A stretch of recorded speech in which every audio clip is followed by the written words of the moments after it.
à l'assemblage de la vis. Donc, on va y aller avec des contraintes un petit peu plus complexes. Donc, toujours le gros trombone dans l'onglet assemblage.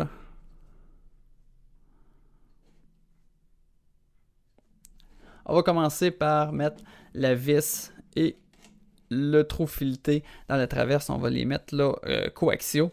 Donc, on clique sur le cylindre de la vis. On clique aussi dans le trou fileté.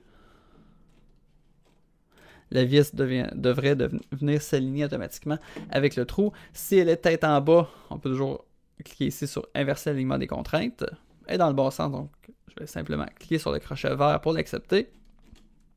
Ensuite de ça, pour ajouter du réalisme à mon assemblage, j'aimerais ça lorsque je tourne ma vis, qu'elle vienne s'enfoncer.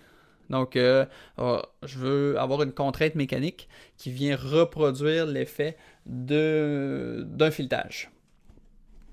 Pour ça, au lieu d'utiliser une contrainte standard, on va aller à contrainte mécanique, donc la troisième section.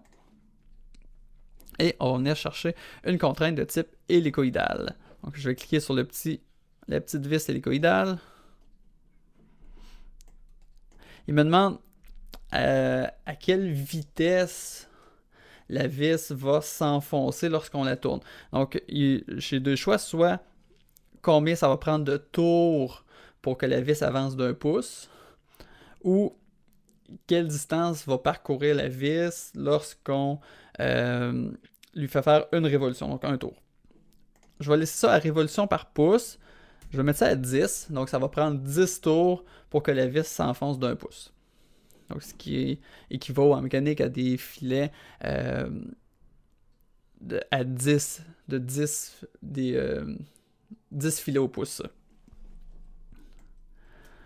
Et je vais revenir en haut ici à sélectionner sélection des contraintes. On va choisir la vis, donc le cylindre de la vis, et l'intérieur du trou fileté. Si c'est pas possible de le sélectionner parce que la vis est dedans, simplement prendre la vis puis la glisser vers le haut pour dégager le trou pour venir sélectionner comme deuxième face le trou. Et ensuite, on va cliquer sur le crochet vert pour accepter tout ça.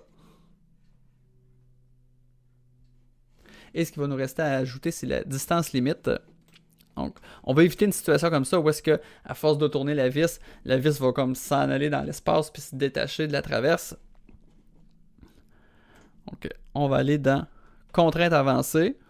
Donc, le deuxième choix. Sous contrainte standard, on a contrainte avancée. Et on va choisir distance. Et la distance ici, qui n'est pas la même distance que dans contrainte standard. Dans contrainte standard, la distance, c'est uniquement une distance. Dans contrainte avancée, on va avoir un intervalle de distance.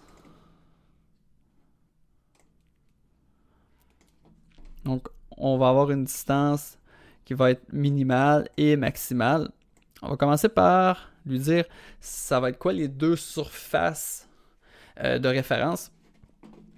Dans mon cas, pour garder ça simple, je vais prendre le dessous de la vis, de la tête de la vis, et le dessus du petit bloc là, dans la traverse.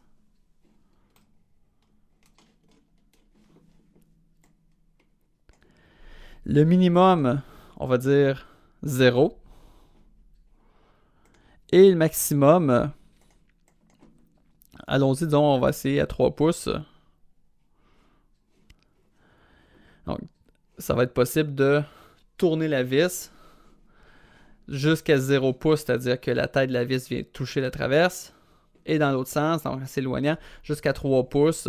Donc, la vis va pouvoir monter jusqu'à temps que les deux surfaces sélectionnées, ici et ici, donc sous la tête de la vis et le dessus de la traverse, soient distancées de 3 pouces. Donc, n'importe quelle mesure entre les deux vont être acceptables.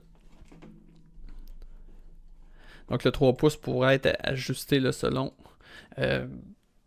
la situation. Et on va cliquer sur accepter. Donc, le petit crochet vert. Une deuxième fois. Donc, je vous invite à faire ces étapes-ci. Et ensuite, je vous attends dans la vidéo suivante.